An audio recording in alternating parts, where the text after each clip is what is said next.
السلام علیکم ورحمۃ اللہ۔ اعوذ باللہ من الشیطان الرجیم، بسم اللہ الرحمن الرحیم، طاسیم،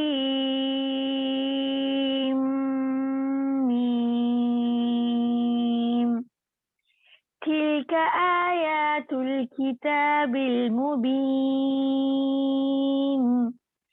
نتلو عليك من نبأ موسى وفرعون بالحق لقوم يؤمنون. إن فرعون علا في الأرض وجعل أهلها شيعا يستضعف طائفة منهم يذبح أبناءهم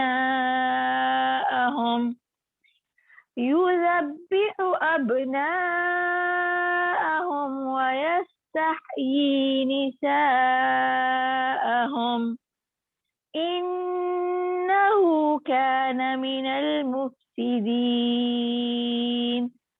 ونريد أن نمن على الذين استضعفوا في الأرض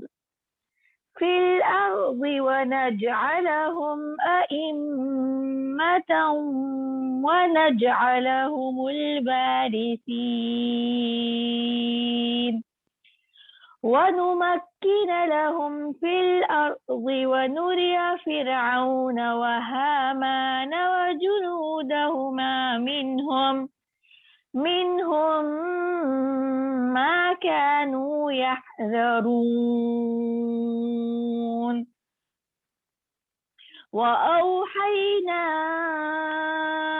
إلى أم موسى أن أرضعيه، فإذا خفت عليه فألقيه في اليم ولا تخافي ولا تحزني، إنا رادوه إليك وجاعلوه من المرسلين. فالتقطه آل فرعون ليكون لهم عدوا وحزنا، إن فرعون وهامان وجنودهما كانوا خاطئين. وقالت امرأة فرعون قرة عين لي ولك لا تقتلوه عسى أن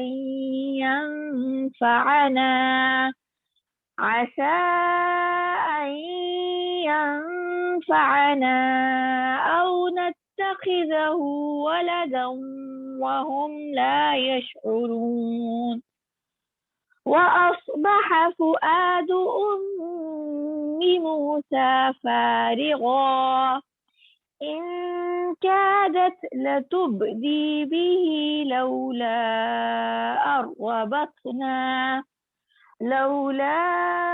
أربطنا على قلبها لتكون من المؤمنين. وقالت لأخته قصيه، فبصرت به عن جنب وهم لا يشعرون. وحرمنا عليه المراضع من قبل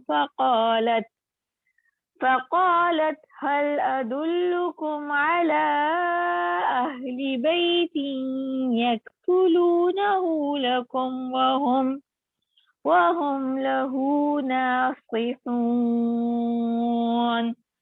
فرددناه إلى أمه كي تقر عينها ولا تحزن ولا تحزن ولتعلم أن وعد الله حق أن وعد الله حق ولكن أكثرهم لا يعلمون. صدق الله.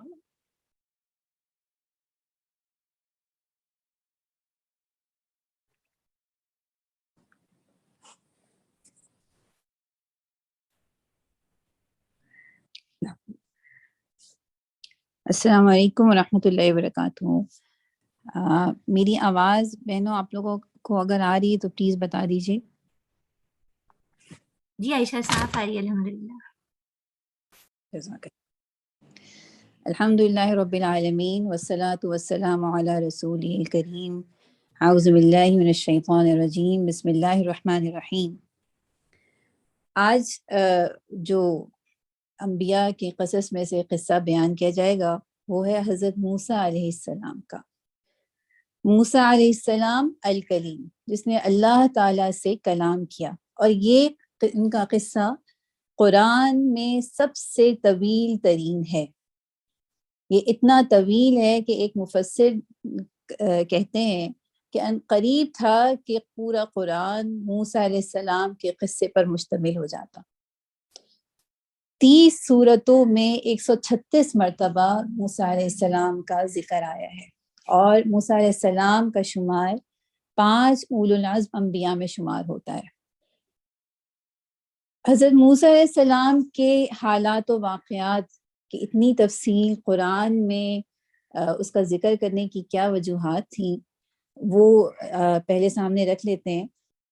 پہلی بات تو یہ کہ موسیٰ علیہ السلام کی امت نبی صلی اللہ علیہ وسلم کی امت سے پہلے وہ امت تھی جو مسلمان تھی، جو توحید کے علم بردار تھی، اور رسول اللہ صلی اللہ علیہ وسلم کی امت کو آگے بڑھنے کے لیے ضروری تھا کہ ان کے سامنے ان کے پہلے آنے والے لوگ جو توحید کے علم بردار تھے ان کی جو حالات اور واقعات ہیں ان کو سامنے رکھا جاتا۔ پھر دوسری وجہ یہ کہ بنی اسرائیل کی تاریخ بہت طویل اور مالا مال ہے، بہت نوازا گیا، بہت کئی طرح کے انبیاء ان کے اوپر آئے، ان کو بہت جو ہے وہ اللہ تعالیٰ نے طرح طرح کے ان کے اوپر اکرام کیے۔ انہوں نے کئی دفعہ نافرمانیاں کی، پچھتائے، پلٹے، پھر نافرمانی کی، کئی طریقوں سے آزمائے گئے۔ ان تمام حالات اور واقعات کو امت محمدی کے سامنے رکھنا ضروری تھا تاکہ ہم ان حالات اور واقعات سے سیکھ سکیں اور اپنے لیے مخصوص حالات میں راستوں کو متعین کر سکیں۔ نبی صلی اللہ علیہ وسلم کی ایک حدیث ہے کہ آپ صلی اللہ علیہ وسلم نے فرمایا کہ تم اپنے سے پہلی امتوں کی ایک ایک بالشت اور ایک ایک گز میں تباہ کرو گے، یہاں تک کہ اگر وہ کسی گوہ کے سوراخ میں داخل ہوئے ہوں گے تو تم اس میں بھی ان کی تباہ کرو گے۔ ہم نے پوچھا یا رسول اللہ کیا یہود و نصارہ مراد ہیں؟ فرمایا پھر اور کون؟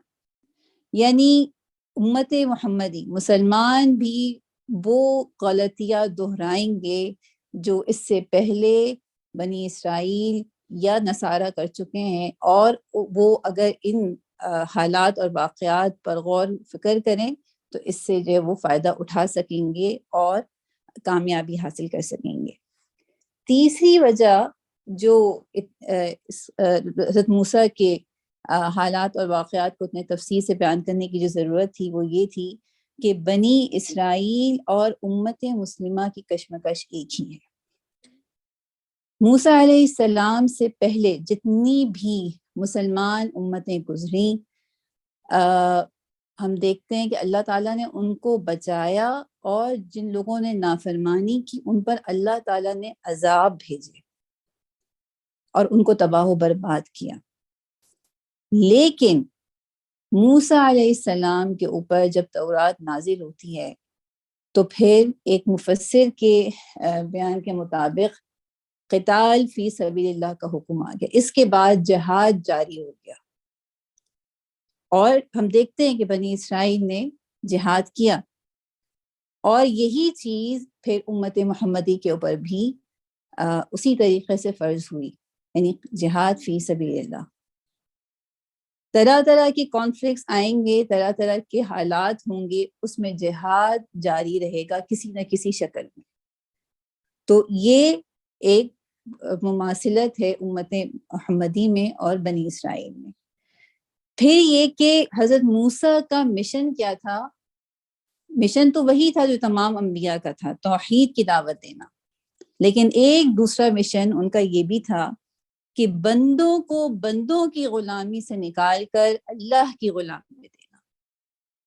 اور آج ہم دیکھتے ہیں کہ امت مسلمہ پر جگہ جگہ جو جبر ہو رہا ہے، جو ظلم کی انتہائیں ان کے اوپر آتی ہیں، ہم مختلف حالات اور واقعات جگہ جگہ پہ دیکھتے ہیں، سنتے ہیں، پڑھتے ہیں، گزر رہے ہیں۔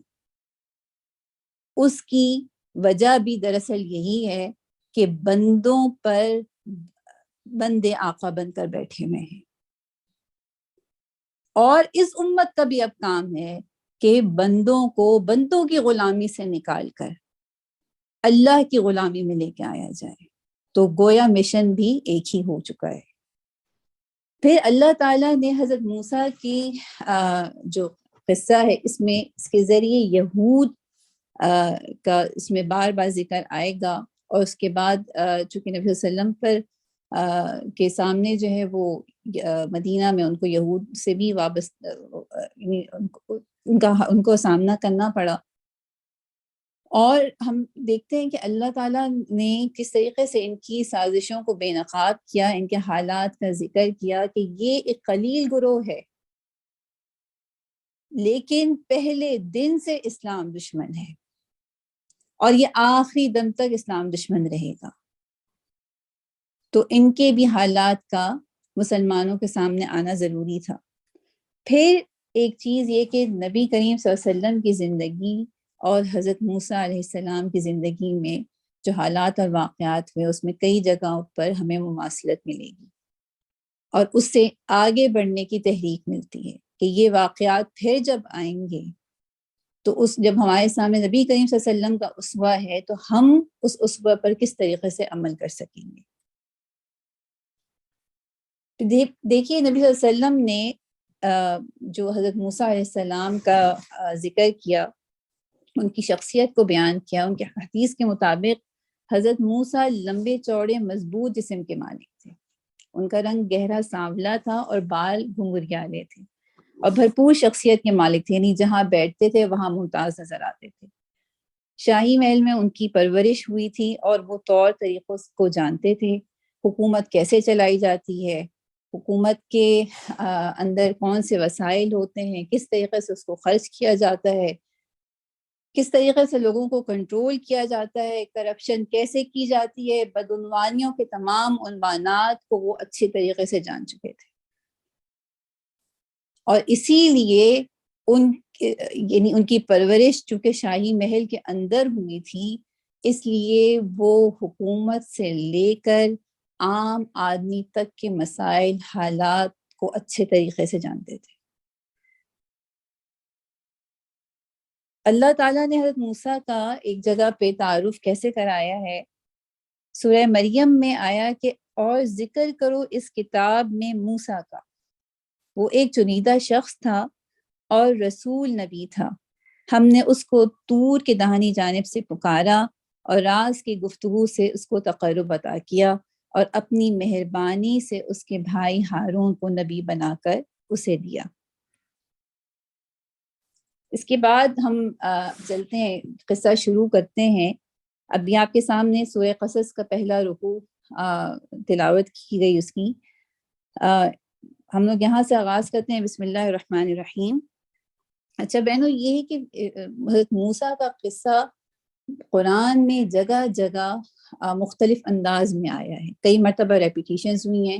ہم نے کوشش کی ہے کہ ایک ایسی مکمل تصویر آ جائے، سٹیپ بائی سٹیپ مختلف جگہوں سے ایسی آیات لی جائیں تاکہ ایک مکمل کہانی جو ہے وہ سامنے آ سکے۔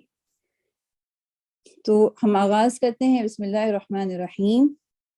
طاسین میم، یہ کتاب مبین کی آیات ہیں. ہم موسیٰ اور فرعون کا کچھ حال ٹھیک ٹھیک تمہیں سناتے ہیں، ایسے لوگوں کے فائدے کے لیے جو ایمان لائیں. واقعہ یہ ہے کہ فرعون نے زمین میں سرکشی کی اور اس کے باشندوں کو گروہوں میں تقسیم کر دیا. ان میں سے ایک گروہ کو وہ ذلیل کرتا تھا، اس کے لڑکوں کو قتل کرتا تھا اور اس کی لڑکیوں کو جیتا رہنے دیتا تھا. فی الواقع وہ مفسد لوگوں میں سے تھا، اور ہم یہ ارادہ رکھتے تھے کہ مہربانی کریں ان لوگوں پر جو زمین میں ذلیل کر کے رکھے گئے تھے، اور انہیں پیشوا بنا دیں اور انہی کو وارث بنائیں اور امین میں ان کو اقتدار بخشیں، اور ان سے فرعون و حامان اور ان کے لشکروں کو وہی کچھ دکھلا دیں جس کا انہیں ڈر تھا. اللہ تعالیٰ نے فرعون کا تعارف کرایا اور اس کو کہا کہ یہ حق ہے، حق خبر، یعنی جو خبر دی جا رہی ہے، طرح طرح کی باتیں مشہور تھیں، لیکن جو اللہ تعالیٰ نے خبر دی وہ حق ہے. اور حق کیا ہے؟ کہ فرعون نے زمین میں سرکشی کی. یہ جو آیت ہے یہ اس وقت کی سیاسی اور معاشرتی حالات کی عکاسی کرتی ہے. فرعونہ جو ہیں یہ مصر میں صدیوں سے حکومت کیا کرتے تھے. حضرت یوسف علیہ السلام جب مصر آئے تھے اپنے بھائیوں کو لے کر، اور اس وقت سے یہاں پہ آباد تھے، اور پھر بنی اسرائیل کی جو آبادی تھی وہ یعنی پھلتی پھولتی رہی. اور جب حضرت موسیٰ علیہ السلام نے بنی اسرائیل کے ساتھ مصر کو چھوڑا تو اس وقت اس کی آبادی بنی اسرائیل کی تقریباً 6 لاکھ کے قریب بتائی جاتی ہے.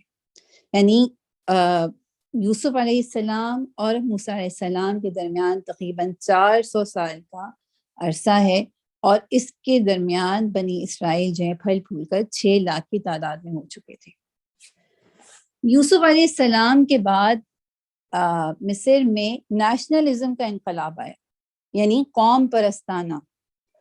اس کے نتیجے میں قبطیوں نے، جو وہاں کے لوکلز تھے، انہوں نے حکومت کو دوبارہ اس پر قبضہ کیا، اور نہ صرف قبضہ کیا بلکہ انہوں نے بنی اسرائیل کو طرح طریقے سے دبانے کی کوشش شروع کر دی. اور جو یہ ایک چیز ذہن میں رہے کہ اس قصے میں جو حضرت موسیٰ اور فرعون کا قصہ ہے، اس قصے میں آپ کو حکومت، جو وہ حکومت جو بدعنوان ہو، ہر طریقے کا ظلم اور جبر کر کے لوگوں کو ان کے حقوق سے محروم کرتی، جو فساد فی الارض کرنا جانتی ہو، اس کی تمام تفسیر آپ کو اس قصے میں ملے گی. کیسے حکومت کی جاتی ہے، کیسے لوگوں کو کنٹرول کیا جاتا ہے، کیسے ان کی نفسیات کو دبا دیا جاتا ہے، ان کی شخصیتوں کو مجروح کر دیا جاتا ہے، ان کا جینا دوبر کیا جاتا ہے. اور یہ حالات اور واقعات ہمیشہ سے رہے ہیں اور ہمیشہ رہیں گے ان قوموں پر جن کے اوپر جبر ہوتا ہے. اور اس سے نکلنے کا راستہ بھی اللہ تعالیٰ ہمیں دکھائے گا کہ وہ راستہ کس طریقے سے تربیت کی جائے، کس طریقے سے سٹینڈ لیا جائے کہ ان کی حکومت کو جو جبر کا عنوان ہو ختم کیا جائے. اللہ تعالیٰ نے فرمایا کہ اس نے زمین میں سرکشی کی اور اس کے باشندوں کو گروہوں میں تقسیم کر دیا. یہ پہلا کام ہے ہر اس حکومت کا جو اصولوں کو توڑتے ہوئے لوگوں کو تقسیم کر کے اس پر حکومت کرنا جانتی ہے. اور یہ آج بھی وہی طریقہ کار ہے. لوگوں کو تقسیم کر دو، ان کے اندر نسلی تعصبات ڈال دو، زبان کے تعصبات ڈال دو، امیر غریب کا فرق ڈال دو، سٹیٹس میں فرق کر دو، کوٹا سسٹم لے آؤ، ان کے اوپر مختلف ٹیکسز ڈال دو، امیروں کو چھوڑ دو، غریبوں کو پکڑو اور ان کو دباتے جاؤ تاکہ وہ پھر زبان نہ کھول سکے. اور صرف یہ نہیں بلکہ فرعون تو چونکہ انتہائی سرکش ہے، یہ تو ظلم کی اعلیٰ ترین علامت ہے. نہ صرف یہ بلکہ کہ یہ ہر طریقے سے لوگوں کا جینا دوبر رکھتا تھا، بلکہ نسل کشی کرتا تھا. اچھا، اور فراعنہ کا یعنی یہ ایک مخصوص کوئی شخص نہیں ہے، بلکہ یہ فراعنہ جو ہے مصر کے بادشاہوں کا نام ہوتا تھا. ان کو فرعون کہتے تھے، یعنی محل والے، اونچے محل والے. اور یہ لوگ اپنے آپ کو پیور بلڈ سمجھتے تھے، مصری دیوتاؤں کے اولاد سمجھتے تھے کہ گویا حکومت کرنا ان کا حق ہے، نسل در نسل حکومت کرنا. یا آپ اور ہم آج کیا نہیں دیکھتے، ایک ہی خاندان بیٹھا حکومت کر رہا ہے ہمارے ملکوں میں. یہ کئی ملکوں کی کہانیاں ہیں. پہلے کوئی ابا بنیں گے، اس کے بعد وزیر اعظم ان کا بیٹا بنے گا، تو پھر کبھی چچا آئیں گے، کبھی کوئی آئے گا. یعنی گویا حکومت کرنا ان کا حق ہے، اور حکومت کو برقرار کرنے کے لیے جتنے اونچے ہتھ کنڈے استعمال کیے جا سکتے ہیں ان کو لوگوں کے اوپر تھوپا جائے گا، تاکہ ہماری طاقت کے اوپر آنچ نہ آئے، کوئی ہمارے خلاف نہ کھڑا ہو جائے. اور اس کو کیسے لاگو رکھا جائے گا؟ لوگوں کو ذلیل و خوار کر کے. اب فرعون جس زمانے میں حضرت موسیٰ علیہ السلام کا جو زمانہ ہے، اس میں جو فرعون تھا اس کا نام تھا ممفس. اس کا طریقہ کار یہ تھا کہ یہ انہیں ادنا بنی اسرائیل کو ادنا درجے کی خدمات پر معمور کرتا تھا. ان کی زمینیں جائیدادیں سب ضبط کر لی گئی تھیں، اور طریقے سے ان سے ٹیکسز لیے جاتے تھے، بگاڑ لیا جاتا تھا، تاکہ نہ ان کے پاس کچھ رہے، نہ یہ جو ہے وہ اپنے طور پہ کچھ کر سکیں. آگے بڑھنے کی کوئی امید نہیں تھی، سارے راستے ترقی کے بند کر دیے گئے تھے. اور صرف یہ نہیں بلکہ تفاسیر میں آتا ہے کہ فرعون نے ایک خواب دیکھا جس میں بیت المقدس سے ایک کوئی آگ یا کوئی لائٹ نکلی ایسی جو تمام مصر میں پھیل گئی، اور اس نے اسرائیلیوں کو چھوڑ کے تمام جو قبطیوں کے گھر تھے ان کو جلا کے ختم کر دیا. تو اس کی جب تعبیر اس نے مختلف لوگوں کو، نجومیوں کو اور جو کاہن وغیرہ ہوتے ہیں ان کو بلا کے پوچھے، تو اس نے کہا کہ یہ اس کو تعبیر یہ ملی کہ تمہاری مملکت کو تباہ کر دیا جائے گا اور بنی اسرائیل جو ہے وہ رہیں گے. اب اس کا حل کیا ہو؟ بہت آسان حل نکالا اس نے. اس کے لیے آسان تھا کہ ان کے لڑکوں کو مار ڈالو. یعنی آپ دیکھیے کہ ظلم اور جبر کی اس سے زیادہ بڑی مثال کیا ہوگی کہ نسل کشی کی جائے. ان کے مردوں کو بڑھنے ہی نہ دیا جائے اور ان کی عورتوں کو غلام بنا لو. یہ مختلف جو ڈومیسٹک ورکرز ہیں یہ اس کے طور پہ ان کو استعمال کیا جائے گا، لیکن ان کی نسل نہیں بڑھنے دی جائے گی. بس معاملہ آسان ہو گیا. اب ہوا یہ کہ قتل ہونے لگے. بچہ ہوتا تھا، اگر لڑکا ہوا ہے بنی اسرائیل تو اس کو مار دیا جائے. اور اس کے لیے اس نے جاسوس چھوڑے ہوئے تھے کہ جیسے ہی کسی کی پریگنینسی کا علم ہو اس کے اوپر ایک جاسوس چھوڑ دیا جاتا تھا کہ بچہ ہوگا تو معلوم ہو کہ لڑکا ہے، لڑکا ہوگا تو مار دیا جائے گا، لڑکی ہوگا تو چھوڑ دی جائے گی. پھر مفسرین ہی بتاتے ہیں کہ جب ڈومیسٹک ورکرز کی کمی ہونے لگی، غلاموں کی تعداد میں کمی آنے لگی، ان کے کھیت نہیں اس پہ کام ہو سکتے تھے، مختلف باقی جو کام ہوتے ہیں چھوٹے موٹے لیبر ورک ہوتا ہے وہ نہیں ہو پا رہا تھا، تو انہوں نے شکایت کی کہ بھئی اب کام کرنے کے لیے کہاں سے مرد لائے جائیں. تو پھر یہ فیصلہ ہوا کہ 1 سال لڑکوں کو چھوڑ دیا جائے گا اور 1 سال مارا جائے گا. اسی نسبت سے کہا جاتا ہے کہ ہارون علیہ السلام جو ہیں وہ اس سال پیدا ہوئے جس سال لڑکوں کو چھوڑ دیا گیا تھا. اور ان کے 3 سال کے بعد حضرت موسیٰ علیہ السلام پیدا ہوئے اور اس سال لڑکوں کو مارا جانا تھا.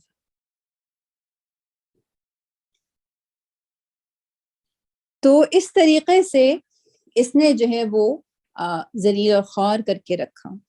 اچھا پھر اللہ تعالیٰ کی آپ دیکھیں اللہ تعالیٰ نے فرمایا کہ ہم نے یہ ارادہ کیا کہ ان لوگوں پر جو زمین میں ذلیل کر کے رکھے گئے تھے اور ان پر مہربانی کریں اور انہیں پیشوا بنا دیں اور انہی کو وارث بنائے اور امیر بنائے کہ اور اقتدار بخشے اور ان سے فرعون و حامان اور ان کے لشکروں کو وہی کچھ دکھلا دیں جس کا انہیں ڈر تھا. اب اس سے جو چیز سامنے آتی ہے وہ یہ کہ ظالم اور مجرم لوگ ایک آبادی کو متفرق کرتے ہیں، گروہوں میں بانٹتے ہیں تاکہ ان کو غلام بنانے میں آسانی ہو، کنٹرول کرنے میں آسانی. جتنے بٹے ہوئے رہیں گے لوگ ان سب کو اپنی اپنی ذات سے اپنی اپنی مفاد سے دلچسپی ہوگی، اس طرح لوگوں کو کنٹرول کرنا آسان ہوگا. دوسری چیز یہ جو سامنے آتی ہے وہ یہ کہ انجام کار حق اور خیر کا ہی ہوتا ہے اگرچہ اس میں وقت لگے. یعنی انسان یہ امید رکھے کہ یہ ظلم اور جبر کی داستان ایک دن اللہ کی مدد اور توفیق سے ختم ہو کے رہے گی، کیونکہ اللہ تعالیٰ کمزوروں کی مدد کرتا ہے. پھر یہ کہ بلا کی وجہ سے اللہ تعالیٰ خیر کے بہت سارے راستے کھول دیتا ہے. پھر ایک چیز یہ کہ اس چیز میں ہم لوگوں کے لیے عبرت ہے. اللہ تعالیٰ نے فرعون کو عبرت بنایا، ایک پوری داستان سامنے رکھ کر کہ کس طریقہ وہ شخص جو خدا ہونے کا دعویٰ کرتا تھا کہ انا ربکم الاعلی، خدائیت کا دعویٰ کرتا تھا، اس کی بھی داستان ایک دن ختم ہو گئی. تو اس سے ہم مومنین کے لیے یہ سبق ہے کہ ہم کسی بھی ظلم اور جبر کی داستان کو قبول کرنے والے نہ بنیں. اس کے خلاف جد و جہد ہمیشہ رہنی چاہیے اور اپنے مفادات کو اس سے وابستہ کرنا چاہیے، اپنی ذاتی مفاد میں نہ پڑ جائیں. آگے چلتے ہیں کہ مفسرین بیان کرتے ہیں کہ موسیٰ علیہ السلام کی والدہ کو جب حمل ٹھہرا تو قدرتی طور پہ بہت پریشان ہوئی، کیونکہ وہ سال تھا جس سال بچوں کو قتل ہونا تھا، جو بچہ ہوگا اس کو قتل کیا جائے گا. جب موسیٰ علیہ السلام کی پیدائش ہوئی تو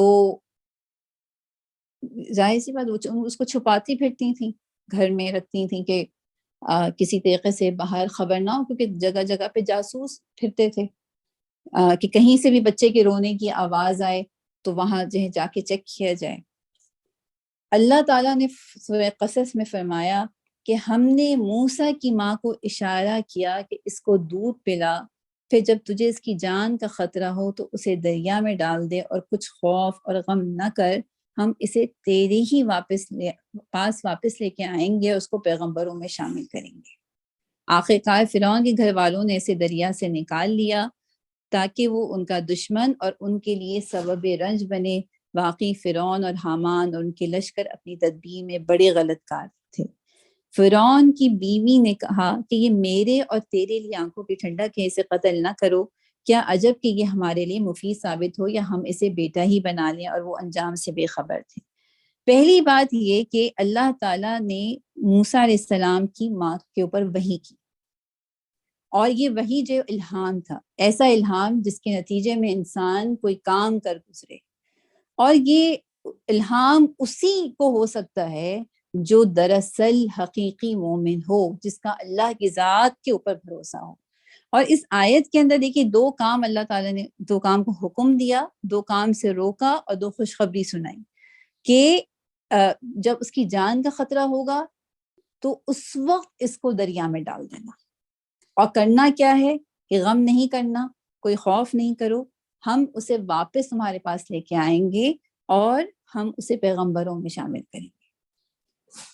پھر یہ بات کہ جب انہوں نے اس کا خوف، اور یہ مفسرین کہتے ہیں کہ غالباً اس وقت وہ 2-3 ماہ کے ہو چکے تھے، یا بعض کہتے ہیں کہ کچھ دن کے ہو چکے تھے۔ جب ان کو خوف محسوس ہوا کہ پکڑ لی جائیں گی تو انہوں نے ایک صندوق میں حضرت موسیٰ کو ڈال کے پانی میں چھوڑ دیا۔ اب یہ صندوق اللہ کی تدبیر سے چلتے چلتے فرعون کے محل میں پہنچا۔ آپ دیکھیں کہ دریائے نیل جو ہے وہ اس کے دونوں طرف کثیر آبادی ہے، کیونکہ پانی ہے، پانی کے ذریعے ظاہر سی بات ہے سارے کام ہوتے ہیں، تو کثیر آبادی شروع سے، کیونکہ کھیتی باڑی کے لیے باقی کاموں کے لیے پانی کی ضرورت تھی، تو آبادی کا کثیر حصہ بھی یہیں آباد۔ بنی اسرائیل کے محلوں کی طرف سے یہ ہوتا ہوتا صندوق کہاں پہنچا؟ فرعون کے محل کے پاس۔ وہاں کچھ ملازمین نے جب اس کو دیکھا تو صندوق اٹھایا اور حضرت آسیہ کے پاس لے گئے۔ اب یہ چیز دیکھیے کہ جس چیز سے بچنے کے لیے انہوں نے بچے کو دریا میں ڈالا تھا، وہی کام اور وہی خدشہ پورا ہو گیا۔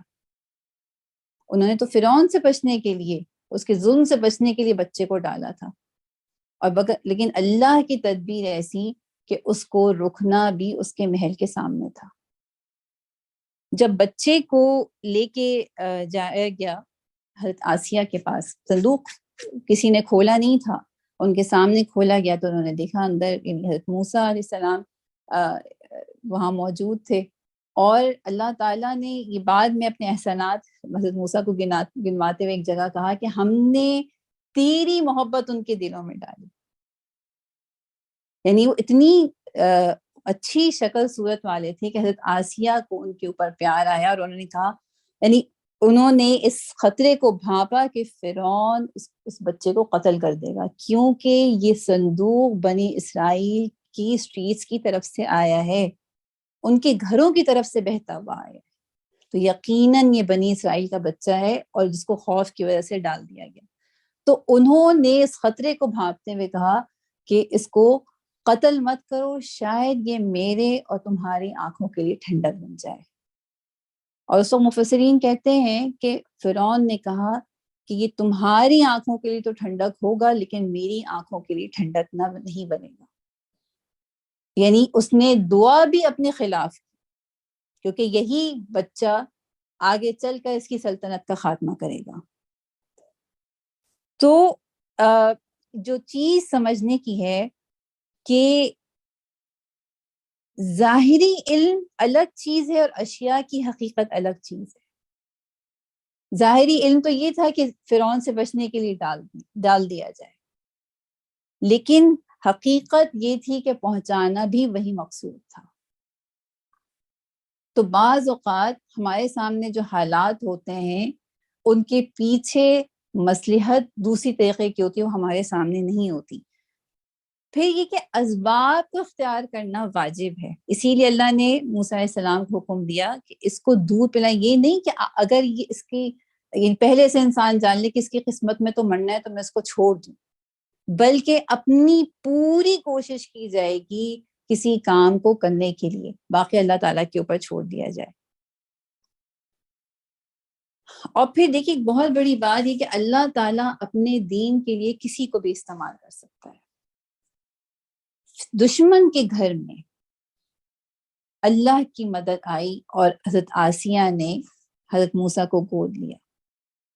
یہ آج بھی ہم دیکھتے ہیں کہ کتنی ہی سازش کیوں نہ ہو رہی ہو، کتنے ہی یعنی اپنے مزاج اور طبیعت کے خلاف کام کیوں نہ ہو رہا ہو، کتنا ہی شر کیوں نہ پھیلا ہو، اللہ تعالیٰ اس شر میں سے خیر نکال کے لاتا ہے، ہمارے لیے مدد کی تدبیر کرتا ہے۔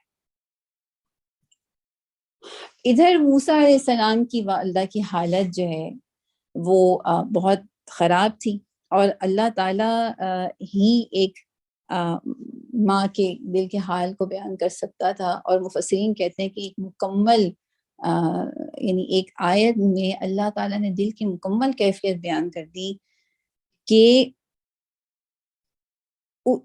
وَأَصْبَحَ فُؤَادُ أُمِّ مُوسَىٰ فَارِغًا، کہ ادھر موسیٰ کی ماں کا دل اڑا جا رہا تھا، خالی تھا۔ کس وجہ سے؟ خوف کی وجہ سے، کہ اس بچے کے ساتھ آگے چل کے کیا ہو رہا ہے، یہ کہاں گیا ہے۔ انہوں نے تو ڈال دیا، قریب تھا کہ وہ اس کا راز فاش کر بیٹھتی اگر ہم اس کی ڈھارس نہ بندھا دیتے۔ بہنوں، میں اور آپ بھی مائیں ہیں، ذرا اپنے دلوں کا جائزہ لیں کہ اگر ہم اس مقام پہ ہوتے تو ہمارے دلوں کی کیا کیفیت ہوتی۔ لیکن وہ ایک مومنہ خاتون تھی، ان کا اللہ کے اوپر بھروسہ تھا، اسی لیے اللہ تعالیٰ نے اپنی توفیق سے ان کے دل کو مضبوط کیا۔ وہ اس کا راز فاش کر بیٹھتی اگر ہم اس کی ڈھارس نہ بندھا دیتے تاکہ وہ ہمارے وعدے پر ایمان لانے والوں میں سے ہو۔ اس نے بچے کی بہن سے کہا کہ اس کے پیچھے پیچھے جا، چنانچہ وہ الگ سے اس کو اس طرح دیکھتی رہی کہ دشمنوں کو اس کا پتہ نہ چلا، اور ہم نے بچے پر پہلے ہی دودھ پلانے والیوں کی چھاتیاں حرام کر رکھی تھی۔ یہ حالت دیکھ کر اس لڑکی نے ان سے کہا، میں تمہیں ایسے گھر کا پتہ بتاؤں جس کے لوگ اس کی پرورش کا ذمہ لیں اور خیر خواہی کے ساتھ اسے رکھیں۔ اس طرح ہم موسیٰ کو اس کی ماں کے پاس پلٹا لائے تاکہ اس کی آنکھیں ٹھنڈی اور وہ غمگین نہ ہو اور جان لے کہ اللہ کا وعدہ سچا تھا، مگر اکثر لوگ اس بات کو نہیں جانتے۔ دیکھیے کہ اللہ کی قدرت یہ ہے کہ جس سے انسان توقع نہ کرے اس سے نجات ملتی ہے۔ اور پھر ایک چیز یہ کہ مومن کے دل کو ڈھارس دینے والا خود اللہ کی ذات ہے، لیکن دل بھی وہ ہو جو مکمل ایمان لے کے آئے۔ پھر ایک چیز یہ کہ اللہ کی حکمت کی طرف اشارہ کہ بظاہر ایک چیز تمہیں پسند نہیں آ رہی لیکن وہ تمہارے لیے بہتر ہو سکتی ہے، اور کوئی چیز ہو سکتا ہے کہ تمہیں لگے کہ ایسا ہونا چاہیے مگر وہ اس میں تمہارے لیے خیر نہ ہو۔ ایک بات اور جو سمجھنے کی ہے وہ یہ کہ اللہ تعالیٰ بہترین تدبیر کرنے والا ہے۔ موسیٰ علیہ السلام کی جب ان کو دودھ پلانے کی باری آئی، اللہ تعالیٰ نے کہا کہ ہم نے حرام کر رکھا تھا، یعنی وہ کسی کا دودھ پینے کے لیے تیار نہیں تھے۔ پھر ان کی بہن نے آفر کیا کہ جو 7 سال چلتی ہوئی گئی تھی کہ میں آپ کو خبر کروں، تو اس پہ بھی شک کیا۔ ابن کثیر کہتے ہیں کہ اس پر شک کیا گیا کہ تم کیسے اس خاتون کو جانتی ہو جو اس کو دودھ پلا سکے؟ تو اس نے کہا میں تو آپ کی خوشی کے لیے کام کر رہی ہوں اور میں چاہتی ہوں تاکہ اس سے آپ کو راحت ملے۔ تو اس سے فرعون جو ہے وہ خوش ہوا اور اس نے اجازت دی اس بات کی۔ موسیٰ علیہ السلام کی والدہ آتی ہیں، ان کو دودھ پلاتی ہیں، اور موسیٰ علیہ السلام جو ہے وہ اس کے بعد تر و تازہ ہو جاتے ہیں۔ حضرت آسیہ جو ہے وہ ان کو اپوائنٹ کر لیتی ہیں کہ تم آج سے اس کی دایا ہو، اور ان کو محل میں رہنے کی پیشکش کی جاتی ہے، لیکن وہ یہ کہتی ہیں کہ میرا گھر ہے، بچے ہیں، تو میں اپنے گھر واپس جانا چاہتی ہوں۔ تو پورے شاہی پروٹوکول کے ساتھ، اخراجات کے ساتھ ان کو رخصت کیا جاتا ہے۔ اب موسیٰ علیہ السلام کو اور ان کی والدہ کو شاہی پروٹوکول ملا کہ اللہ کی تدبیر تھی، اور صرف یہ نہیں بلکہ اس کے لیے ان کو خرچہ دیا گیا اور مقرر کیا گیا تاکہ وہ اس کام کو آسانی کے ساتھ کر سکے۔ اب آپ دیکھیں یہ اللہ کی تدبیر ہے کہ وہ جس کو چاہے جس طریقے سے عزت دے۔ اور پھر یہ بات کہ اللہ تعالیٰ کا وعدہ جو ہے وہ سچا ہے، کہ جب تقوی اختیار کیا جائے گا، جب بھروسہ کیا جائے گا، تو اللہ تعالیٰ بھی اپنے وعدوں میں سچا ہے، وہ اس کو پورا کر کے دکھاتا ہے۔ اب ہم یہ بات دیکھیں بہنوں کہ ہم لوگ بھی کہتے ہیں ہم ایمان لائے، ہم نے اللہ کے اوپر ایمان لایا اور ہم نے اس کا راستہ اختیار کیا، لیکن کیا واقعی ہم وہ راستہ اختیار کرتے ہیں؟ کیا ہم واقعی ایمان لے کے آتے ہیں؟ کیا ہمارا اللہ کی ذات پہ بھروسہ ہے؟ ہم کہتے ہیں رازق وہ ہے، رزق دینے کے لیے بھروسہ کرتے ہیں، ہم کہتے ہیں مالک وہ ہے، کیا اس کو واقعی مالک جانتے ہیں؟ اگر ہم مکمل ایمان لانے والے ہوں تو کیفیت وہی کم و بیش ہوگی جو حضرت موسیٰ کی والدہ کی تھی. یہ ایک مومن کی حالت اللہ تعالیٰ نے بتائی، مومن خاتون کی. پھر موسیٰ علیہ السلام جو ہے وہ محل میں پرورش پاتے رہے، اور ان کا جائز بات ہے وہ شروع میں جو دودھ پینے کی مدت ہوتی ہے انہوں نے اپنی والدہ کے ساتھ وقت گزارا، اور اس کے بعد باقی وقت جو ہے ان کا محل میں گزرا، ان کی تعلیم و تربیت کا انتظام کیا گیا، شہزادوں کی طرح زندگی گزری. اللہ تعالیٰ نے پھر سورۃ القصص میں بیان کیا کہ جب موسیٰ اپنی پوری جوانی کو پہنچ گیا اور اس کا نشو و نما مکمل ہو گیا تو ہم نے اسے حکم اور علم عطا کیا. ہم نیک لوگوں کو ایسے ہی جزا دیتے ہیں. ایک روز وہ شہر میں ایسے وقت داخل ہوا جبکہ اہل شہر غفلت میں تھے. وہاں اس نے دیکھا کہ 2 آدمی لڑے تھے. اب یہ وقت ہو سکتا ہے کہ دن کا ہو یا اس وقت ہو سکتا ہے رات کو، لیکن سناٹا تھا. ایک اس کی اپنی قوم کا تھا یعنی بنی اسرائیل کے، اور ایک دوسرا اس کی دشمن قوم سے تعلق رکھتا تھا. اس کی قوم کے آدمی نے دشمن قوم والے کے خلاف اسے مدد کے لیے پکارا. موسیٰ نے اس کو ایک گھونسا مارا اور اس کا کام تمام کر دیا. یعنی بنی اسرائیل کا جو آدمی تھا وہ ایک قبطی آدمی سے لڑائی کر رہا تھا، اور اس نے جب دیکھا موسیٰ علیہ السلام، کیونکہ موسیٰ علیہ السلام کے بارے میں سب جانتے تھے کہ بنی اسرائیل میں سے ہی ہیں، تو اس نے اس آدمی نے موسیٰ علیہ السلام کو مدد کے لیے پکارا. موسیٰ علیہ السلام سمجھے کہ اس کے اوپر ظلم ہو رہا ہے، کیونکہ ظاہر بات ہے ایک عام کانسیپٹ تو یہی ہوتا ہے کہ کمزور پر ظلم کیا جا رہا ہے. تو وہ گئے اور انہوں نے اس کو دھکا دینے کی کوشش کی. ایک گھونسا اس کو پڑا اور وہ وہیں ختم ہو گیا. اس سے موسیٰ علیہ السلام کی طاقت کا اندازہ لگایا جا سکتا ہے. یہ حرکت سرزد ہوتی ہی موسیٰ نے کہا کہ یہ شیطان کی کار فرمائی ہے، وہ سخت دشمن اور کھلا گمراہ کن ہے. پھر وہ کہنے لگے کہ اے میرے رب، میں نے اپنے نفس پر ظلم کر ڈالا، میری مغفرت فرما دے. چنانچہ اللہ نے اس کی مغفرت فرما دی، وہ غفور رحیم ہے.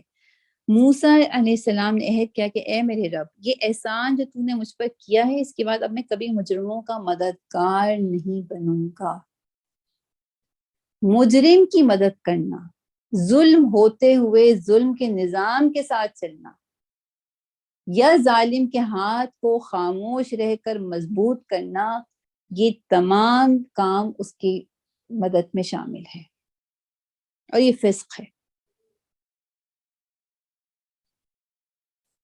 دوسرے روز وہ صبح سویرے ڈرتا اور ہر طرف سے خطرہ بھانپتا ہوا شہر میں جا رہا تھا کہ کیا دیکھتا ہے کہ وہی شخص جس نے کل اسے مدد کے لیے پکارا تھا آج پھر اسے پکار رہا ہے.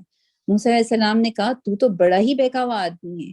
پھر جب موسیٰ نے ارادہ کیا کہ دشمن قوم کے آدمی پر حملہ کرے تو پکار اٹھا، اے موسیٰ، کیا آج تو مجھے اسی طرح قتل کرنے لگا ہے جس طرح کل ایک شخص کو قتل کر چکا ہے؟ تو اس ملک میں جبار بن کر رہنا چاہتا ہے، اصلاح کرنا نہیں چاہتا؟ اس کے بعد ایک آدمی شہر کے پلے سرے سے دوڑتا ہوا آیا اور بولا، موسیٰ، سرداروں میں تیرے قتل کے مشورے ہو رہے ہیں، یہاں سے نکل جا، میں تیرا خیر خواہ ہوں. یہ خبر سنتے ہی موسیٰ ڈرتا اور سہمتا نکل کھڑا ہوا اور اس نے دعا کی، اے میرا مجھے ظالموں سے بچا. اچھا دیکھیے، مظلوموں کی مدد کرنا اس کی جو تعلیم ہے تمام ادیان میں دی گئی ہے. پھر ایک چیز اس میں استغفار کی فضیلت ہے، یعنی انسان سے اگر غلطی ہو فوراً اللہ سے رجوع کرے اور اللہ تعالیٰ سے مغفرت طلب کرے. پھر ایک چیز یہ کہ اس میں جو بنی اسرائیل کا آدمی تھا، اس نے جو اس نے کام کیا وہ دراصل پہلے دن تو اس نے مدد کے لیے پکارا جبکہ وہ خود ظلم کرنے والا تھا، اور موسیٰ علیہ السلام سے یہ غلطی سرزد ہوئی. دوسرے دن جب یہی آدمی اس نے جب دیکھا کہ موسیٰ علیہ السلام بڑھے ہیں آگے، تو اس نے یہ خطرہ سمجھا کہ شاید مجھے مارنے کے لیے آ رہے ہیں، تو اس نے فوراً ان کا وہ راز افشا کر دیا جو ابھی تک چھپا ہوا تھا کہ اس آدمی کو تم نے کل مارا، آج تم مجھے مارنے کے لیے آ رہے ہو. یہ ایک سیلفش انسان کی سائیکالوجی ہے، یہ ایک خود غرضانہ قوم کے آدمی کی ذہنیت ہے کہ اپنا الزام بھی دوسرے پر ڈالو اور اس طریقے سے الزام ڈالو کہ خود تو آپ اس سے فارغ ہو جائیں، بری الذمہ ہو جائیں، دوسرے کے اوپر ساری بات آ جائے اور اپنے مفاد کے لیے دوسرے کو نقصان میں ڈالنا. یہ ایک ایسے قوم کی ذہنیت ہوتی ہے جس کو برسوں دبایا گیا، پھر انسان سیلفش ہو جاتا ہے، خود غرض ہو جاتا ہے، اپنے مفاد کی فکر کرنے لگتا ہے بھلے دوسرے کا نقصان ہو جائے. اور اس کو ہم دیکھتے ہیں بہنوں، اس کو پڑھ کے یوں گزر نہیں جانا ہے، بلکہ اپنی اپنی حالات کا بھی جائزہ لینا ہے کہ ہم کس طرف جا رہے ہیں. پھر ایک ایسے شخص کا ذکر ہے جو شہر کے دوسرے کنارے سے آیا. اچھا اب دیکھیے، جب اس آدمی نے یہ بات کہی کہ تم کیا آج مجھے مارنا چاہتے ہو، تو یہ بات پورے شہر میں آگ کی طرح پھیل گئی.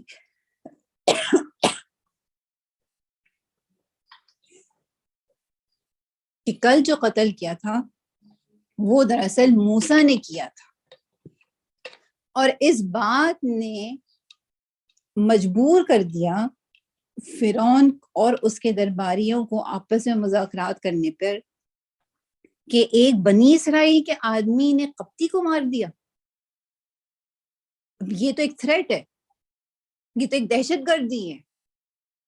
ایسے کیسے ہو گیا کہ ایک جس قوم کو ہم دبا رہے ہیں، جس کے اوپر ہم حکومت کر رہے ہیں، اس کا آدمی کھڑا ہو کے ایک حکومتی قوم کے آدمی کو مار دے. تو اب اس کے خلاف جو ہے وہ تدابیر کی بات شروع ہوئی کہ کیا کرنا چاہیے. اب اللہ تعالیٰ نے اسی محل میں ایک شخص کو اٹھایا جس کے ذریعے اللہ تعالیٰ نے موسیٰ علیہ السلام کی مدد کی، اور کہا جاتا ہے کہ فرعون کا چچا زاد بھائی تھا، جس نے یہ آیا اور اس نے کہا اے موسیٰ تم نکل جاؤ، تمہارے خلاف جو ہے وہ سازشیں ہو رہی ہیں. کہ سنتے ہی موسیٰ علیہ السلام ڈر گئے اور نکل کھڑے ہوئے، اور انہوں نے دعا یہ کی کہ اے میرے رب مجھے ظالموں سے بچا لے. اچھا یہ آگے چل کے اب جب موسیٰ علیہ السلام جب نکلے ہیں تو ان کو معلوم نہیں تھا کہ وہ کس سمت میں کس طرف جا رہے ہیں. یہ تو ہمیں قرآن بتاتا ہے کہ مصر سے نکل کر، جب یہ سورہ قصص میں اسی سے آگے اگر چلیں، مصر سے نکل کر جب موسیٰ نے مدین کا رخ کیا تو اس نے کہا امید ہے کہ میرا رب مجھے ٹھیک ٹھیک راستے پر ڈال دے گا. دیکھیے یعنی اتنی نا امیدی میں جب انسان ان حالات میں نکلا ہو، وہاں پر اللہ سے امید باندھنا اور یہ کہ اللہ تعالیٰ ٹھیک راستے پہ چلائے گا. اور جب وہ مدین کے کنویں پر پہنچا تو اس نے دیکھا کہ بہت سے لوگ اپنے جانوروں کو پانی پلا رہے ہیں، اور ان سے الگ ایک طرف 2 عورتیں اپنے جانوروں کو روک رہی ہیں. موسیٰ نے ان عورتوں سے پوچھا تمہیں کیا پریشانی ہے؟ انہوں نے کہا ہم اپنے جانوروں کو پانی نہیں پلا سکتی جب تک کہ یہ چرواہے اپنے جانور نہ نکال لے جائیں، اور ہمارے والد ایک بہت بوڑھے آدمی ہیں. یہ سن کر موسیٰ علیہ السلام نے ان کے جانوروں کو پانی پلا دیا، پھر ایک سائے کی جگہ جا بیٹھا اور بولا پروردگار جو خیر بھی تو مجھ پر نازل کر دے، میں اس کا محتاج ہوں. اب دیکھیے کہ معاشرے کی صورتحال نظر آتی کہ خواتین کھڑی ہیں لیکن لوگوں کو اس کا احساس ہے، بے حسی یہاں تک ہے کہ عورتوں کا خیال نہیں، کمزور لوگوں کا خیال معاشرے میں نہیں ہے. یہ ایک پکچر سامنے آتی ہے. اور پھر حضرت موسیٰ کا رویہ کہ وہ کسی چیز کو اگر وہ ٹھیک نہیں ہو رہی تو وہ رک نہیں سکتے تھے، وہ فوراً آگے بڑھ کے اس کام کو ٹھیک کرنے کے لیے آگے بڑھ جاتے تھے. جس طرح انہوں نے دیکھا کہ ظلم ہو رہا ہے اور انہوں نے سمجھا کہ بنی اسرائیل کے آدمی پر ہو رہا ہے اور وہ فوراً مدد کے لیے آگے آ گئے. یہاں پہ بھی وہ ان خواتین کی مدد کے لیے آگے آئے اور ان کی مدد کی. اس کے بعد وہ اتنا تھک چکے تھے کیونکہ تقریباً 8 دن کا سفر ہے پیدل مصر سے لے کے مدین تک کا. تو اس سفر کے بعد وہ اتنا تھک چکے تھے کہ وہ ایک درخت کے نیچے بیٹھ گئے اور انہوں نے اللہ تعالیٰ سے دعا کی کہ اللہ کوئی بھی خیر ہو وہ نازل کر دے، میں اس کا محتاج ہوں، اس وقت میں تیری طرف سے کسی بھی خیر کا محتاج ہوں. اور یہ جملہ بذات خود حضرت موسیٰ کی پکچر کو واضح کرتا ہے کہ اس وقت کتنی مطلب اس وقت بے یقینی کی اور بہت شدید محتاجی کی کیفیت میں تھے، کیونکہ بے سر و سامانی میں تھی، گھر کا کوئی ٹھکانہ نہیں، کوئی آدمی نہیں کہ جس سے وہ مدد طلب کر سکیں. اور ادھر انہوں نے دعا مانگی اور اس دوسری طرف اللہ کی مدد جو ہے وہ راستے میں تھی. کچھ دیر نہ گزری تھی کہ ان دونوں عورتوں میں سے ایک شرم و حیا کے ساتھ چلتی ہوئی اس کے پاس آئے اور کہنے لگی کہ میرے والد آپ کو بلا رہے ہیں تاکہ آپ نے ہمارے جانوروں کو جو پانی پلایا ہے اس کا اجر آپ کو دوں. موسیٰ جب اس کے پاس پہنچا اور اپنا سارا قصہ اسے سنایا تو اس نے کہا کہ کچھ خوف نہ کرو، اب تم ظالم لوگوں سے بچ نکلے ہو. ان دونوں عورتوں میں سے ایک نے اپنے باپ سے کہا بجان اس شخص کو نوکر رکھ لیجئے، بہترین آدمی جسے آپ ملازم کہیں وہی ہو سکتا ہے جو مضبوط اور امانت دار ہو. اس کے باپ نے موسیٰ سے کہا کہ میں چاہتا ہوں کہ اپنی ان دو بیٹیوں میں سے ایک کا نکاح تمہارے ساتھ کر دوں، بشرطے کہ تم 8 سال تک میرے ہاں ملازمت کرو، اور اگر 10 سال تک پورے کر دو تو تمہاری یہ مرضی ہے، میں تم پر سختی نہیں کرنا چاہتا، تم انشاءاللہ مجھے نیک آدمی پاؤ گے. موسیٰ نے جواب دیا یہ بات میرے اور آپ کے درمیان طے ہو گئی، ان دونوں مدتوں میں سے جو بھی میں پوری کر دوں اس کے بعد پھر کوئی زیادتی مجھ پر نہ ہو، اور جو کچھ قول قرار ہم کہہ رہے ہیں اللہ اس پر نگہبان ہے. ایک تو چیز یہ کہ حیا کے ساتھ کام کر، ہر چیز میں حیاداری جو ہے وہ دین کا شعار ہے. دوسری چیز یہ کہ قوی اور امانت دار ہونا، چاہے آپ اپنا وزیر اعظم سلیکٹ کر رہے ہوں، چاہے آپ کو ملازمت پہ کسی کو ہائر کرنا ہو، چاہے آپ اپنا گھر کا کوئی ڈومیسٹک کام کروانا چاہ رہے ہوں، ملازمت کے لیے 2 چیزیں ہونا بہت ضروری ہیں، امانت دار ہونا اور قوی ہونا. اب آپ دیکھ لیجئے کہ ہمارا اوپر سے نیچے تک کا حال کیا ہے، ہم کن لوگوں کو اپنے اوپر لے کے آتے ہیں اور کن لوگوں کے انڈر ہم رہ رہے ہیں. یہ ایک جگہ کا حال نہیں، اس وقت پوری مسلم امہ کا یہی حال ہے. کتنے لوگ امانت دار ہیں، کتنے لوگ وہ صلاحیتیں رکھتے ہیں جو حکومت چلانے کے لیے ہونی چاہیے، اور اس میں وہ قوی ہیں، مضبوط ہیں. پھر ایک چیز یہ کہ موسیٰ علیہ السلام نے جو کام سنبھالا وہ تھا مویشی سنبھالنے کا، بکریاں اور بھیڑے، اور نبی صلی اللہ علیہ وسلم نے فرمایا کہ ہر نبی نے بھیڑیں چرائی ہیں. بھیڑ بہت کمزور جانور ہوتا ہے، اور اگر الگ الگ چلے تو اس پہ بھیڑیا کہیں سے بھی حملہ کر سکتا ہے. ایک فلاک کی صورت میں، ایک یعنی گروہ کی صورت میں بھیڑیے کو لے کے جایا جاتا ہے، اور اس کے خیال کی بہت ضرورت ہوتی ہے کہ بھیڑیے یا کوئی بھی جانور جو ہے وہ ان کے اوپر حملہ نہ کر دے. تو بہت چوکنے فرد کی ضرورت ہوتی ہے جو خیال رکھے. انبیاء نے یہ کام اس لیے کیا کہ اللہ تعالیٰ نے اس کے ذریعے تربیت کی ان کی، تاکہ وہ اپنے لوگوں کا خیال اسی طریقے سے رکھیں، اپنی امت کا خیال اسی طرح سے رکھیں، اور ان کو ہر طرح کے خطرے سے بچا کر چلیں. اس کے بعد اب دیکھیے کہ موسیٰ علیہ السلام نے وہ مدت پوری کی، اور مدت بات ہوئی تھی 8 سال یا 10 سال. نبی صلی اللہ علیہ وسلم کو جب السلام نے خبر کی کہ انہوں نے احسن کام کیا، موسیٰ علیہ السلام نے، یعنی 10 سال پورے کیے. اس کے بعد ان کی شادی ہوئی، اور اب پھر موسیٰ علیہ السلام کو وطن کی یاد ستانے لگی. 10 سال سے وہ دور تھے. پھر انہوں نے ارادہ کیا کہ وہ اب مصر جائیں. جب موسیٰ علیہ السلام نے مدت پوری کر دی اور اپنے اہل و عیال کو لے کر چلا تو طور کی جانب اس کو ایک آگ نظر آئی. اس نے اپنے گھر والوں سے کہا ٹھہرو، میں نے ایک آگ دیکھی ہے، شاید میں وہاں سے کوئی خبر لے آؤں یا اس آگ میں سے کوئی انگارہ ہی اٹھا لاؤں جس سے تم تاپ سکو. وہاں پہنچا تو وادی کے داہنے کنارے پر مبارک خطے میں ایک درخت سے پکارا گیا، اے موسیٰ میں ہی اللہ ہوں سارے جہاں والوں کا مالک. اور اسی چیز کو سورہ طٰہٰ میں اللہ تعالیٰ نے بیان کیا کہ اور تمہیں کچھ موسیٰ کی خبر بھی پہنچی ہے جبکہ اس نے ایک آگ دیکھی اور اپنے گھر والوں سے کہا کہ ذرا ٹھہرو میں نے ایک آگ دیکھی. یعنی یہ بات بتاتی ہے کہ یہ آگ صرف موسیٰ علیہ السلام کو نظر آ رہی تھی، اور جس رات یعنی وہ اس میں صحرائے سینا میں تھے، وہ بہت ایک تاریک رات تھی اور بہت ٹھنڈ تھی جس کی وجہ سے ان کو آگ کی طلب تھی. تو انہوں نے کہا کہ ٹھہرو میں نے ایک آگ دیکھی ہے، شاید کہ تمہارے لیے ایک آگ انگارہ لے آؤں یا اس آگ پر مجھے راستے کے متعلق کوئی رہنمائی مل جائے. یعنی ان کا خیال تھا یہاں کچھ لوگ ہوں گے تو میں ان سے جو ہے وہ راستے کا بھی پتہ کر لوں گا. اور یہ بہت اس میں ایک دلچسپ بات یہ ہے کہ موسیٰ علیہ السلام تو رہنمائی لینے کے خواہش مند تھے، اور اللہ تعالیٰ نے وہاں بلا کر انہیں دنیا والوں کے لیے رہنما بنایا، اپنی امت کے لیے رہنمائی کا ان کو کام سونپا۔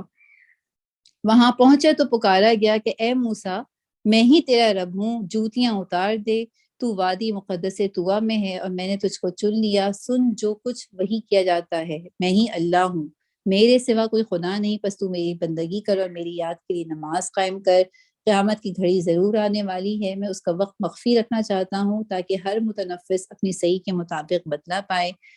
پس کوئی ایسا شخص جو اس پر ایمان نہیں لاتا اور اپنی خواہش نفس کا بندہ بن گیا تو اس کو اس گھڑی کی فکر سے نہ روک دے، ورنہ تو ہلاکت میں پڑ جائے گا۔ اور پھر اللہ تعالیٰ نے سوال کیا کہ اے موسیٰ یہ تیرے ہاتھ میں کیا ہے؟ یعنی ان کے ہاتھ میں عصا تھا جو وہ ہمیشہ اپنے ساتھ رکھتے تھے، اس کو اچھے طریقے سے جانتے تھے۔ موسیٰ نے جواب دیا کہ یہ میری لاٹھی ہے، اس پر ٹیک لگا کر چلتا ہوں، اس سے اپنی بکریوں کے لیے پتے جھاڑتا ہوں، اور بھی بہت سے کام ہیں جو اس سے لیتا ہوں۔ فرمایا پھینک دے اس کو موسیٰ۔ اس نے پھینک دیا اور یکایک وہ ایک سانپ تھے جو دوڑ رہا تھا۔ فرمایا پکڑ لے اس کو اور ڈر نہیں، ہم اسے پھر ویسے ہی کر دیں گے جیسی یہ تھی، اور ذرا اپنا ہاتھ اپنے بغل میں دبا، چمکتا ہوا نکلے گا بغیر کسی تکلیف کے۔ یہ دوسری نشانی ہے، اس لیے کہ ہم تجھے اپنی بڑی نشانیاں دکھانے والے ہیں۔ اب تو فرعون کے پاس جا، وہ سرکش ہو گیا ہے۔ اب آپ دیکھیے کہ یہ چیز جو ہے، یعنی فوراً اللہ تعالیٰ نے ان کو ان کی نبوت کا مشن بتایا کہ تم کو اب کرنا کیا ہے، تم جاؤ فرعون کے پاس۔ اس میں ایک چیز جو ہے وہ نماز کی اہمیت ہے۔ دیکھیے نماز، حضرت موسیٰ علیہ السلام اللہ سے ڈائریکٹ کلام کر رہے ہیں اور ان کو نماز کا حکم دیا جا رہا ہے، اور یہی چیز ہم دیکھتے ہیں نبی صلی اللہ علیہ وسلم جب معراج پر گئے، اللہ تعالیٰ سے کلام کرتے ہوئے اللہ تعالیٰ نے ان کو نماز کا حکم دیا تھا۔ اس سے اس کی اہمیت کا پتہ چلتا ہے کہ یہ تمام عبادتوں کی روح ہے۔ اچھا آپ دیکھیے آگے جو ہے موسیٰ علیہ السلام نے یہ ان کا ایک فطری خوف جو انسان کے اندر ہوتا ہے وہ اللہ تعالیٰ نے بیان کیا کہ موسیٰ نے عرض کیا کہ میرے آقا میں تو ان کا ایک آدمی قتل کر چکا ہوں، میں ڈرتا ہوں کہ مجھے مار ڈالیں گے، یعنی مجھے دیکھیں گے تو وہ مجھے مار ڈالیں گے، اور میرا بھائی ہارون مجھ سے زیادہ زبان آور ہے، اسے میرے ساتھ مددگار کے طور پہ بھیج تاکہ وہ میری تائید کرے، مجھے اندیشہ ہے کہ وہ لوگ مجھے جھٹلائیں گے۔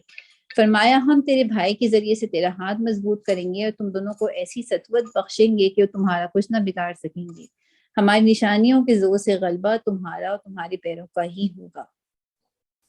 پھر موسیٰ علیہ السلام نے عرض کیا کہ پروردگار میرا سینہ کھول دے، میرے کام کو میرے لیے آسان کر دے۔ یہ وہی دعا ہے رب اشرح لی صدری ویسر لی امری واحلل عقدۃ من لسانی یفقہوا قولی، میرے کام کو آسان کر دے، میری زبان کی گرہ کو سلجھا دے تاکہ لوگ میری بات سمجھ سکیں، اور میرے لیے اپنے کنبے سے ایک وزیر مقرر کر دے، ہارون جو میرا بھائی ہے، اس کے ذریعے میرا ہاتھ مضبوط کر اور اس کو میرے کام میں شریک کر دے تاکہ ہم خوب تیری پاکی بیان کریں اور خوب تیرا چرچا کریں، تو ہمیشہ میرے حال پر نگران ہو رہا ہے۔ ایک چیز جو بہت اہم ہے وہ ہے بھائی کی ضرورت۔ انسان کوئی بڑا کام کرنے جا رہا ہوتا ہے تو اس کو دوسرے ان لوگوں کی ضرورت پڑتی ہے جو اس کام کو کرنے میں اس کے ساتھ اخلاص سے آگے بڑھ سکیں، یعنی اجتماعیت کی ضرورت۔ اجتماعیت کے بغیر انسان بڑے بڑے کام نہیں کر سکتا، اور اللہ کے دین کو پھیلانے کا کام، توحید کے علمبرداری کا کام بھی ایسا ہی ہے جو ایک انسان اکیلا ہو کر نہیں کر سکتا، اس کو اجتماعیت کی ضرورت ہوتی ہے۔ اللہ تعالیٰ نے فرمایا اس کے جواب میں جو انہوں نے دعا کی تھی، سورہ طٰہٰ میں کہا کہ دیا گیا جو تو نے مانگا اے موسیٰ، اور ہم نے پھر ایک مرتبہ تجھ پر احسان کیا۔ پھر اللہ تعالیٰ نے سارے احسانات گنوائے کہ ہم نے کس طریقے سے جو ہے وہ تجھ کو بچایا، اور پھر کس طریقے سے فرعون کے محل میں تمہاری جو ہے وہ پرورش ہوئی۔ یہ سارے احسانات گنا کر دراصل اللہ تعالیٰ کو ان کے دل کو مضبوط کرنا تھا۔ کس کام کے لیے؟ کہ اب ان کو جانا تھا فرعون کے دربار میں، تو ان پر احسانات گنوا رہا ہے اللہ تعالیٰ تاکہ ان کا دل مضبوط ہو کہ ہاں میرے ساتھ تو یہ سب ہوا ہے، اب مجھے اس کا شکر بجا لانا چاہیے، اب مجھے وہ کام کرنے کے لیے اٹھنا ہے جو اللہ تعالیٰ نے میرے ذمے لگایا ہے، پورے اعتماد ہو کر یہ کام کرنا ہے۔ اور اس میں ایک خاص بات جو اللہ تعالیٰ نے کہی کہ دیکھو میری یاد میں تقصیر نہ کرنا، یعنی کمی نہ کرنا. جاؤ تم دونوں فرعون کے پاس کہ وہ سرکش ہو گیا ہے، اس سے نرمی سے بات کرنا، شاید کہ وہ نصیحت قبول کرے یا ڈر جائے. تو یہ بات کہ دیکھیے دعوت حق جو ہے وہ نرمی سے ہی کی جا سکتی ہے، دل جو پگھلتے ہیں وہ نرمی سے. یہ ہم سب کے لیے اس میں ایک یعنی بہت اہم بات ہے کہ جب بھی دین کا کام کیا جائے اس میں نرمی ہو، اس میں حلاوت ہو، تاکہ لوگ اس میں اپنے لیے آسانی تلاش کرے، یہ نہ ہو کہ ان کے دل سخت ہو جائیں. اچھا بہنوں، ٹائم تو پورا ہو گیا ہے. ان شاء اللہ تعالیٰ اس کو پھر کل یہاں سے ہی کنٹینیو کر لیں گے.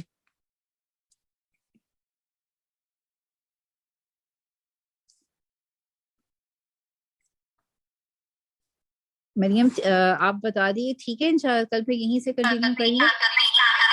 جی عائشہ ٹھیک ہے انشاءاللہ تعالیٰ کفارہ مجلس پڑھ لیجیے بس، پھر انشاءاللہ. جزاک اللہ خیر کثیرا. حمدک و نشہد ان لا الہ الا انت نستغفرک و نتوب الیک. جزاک اللہ خیر. السلام علیکم و رحمۃ اللہ وبرکاتہ.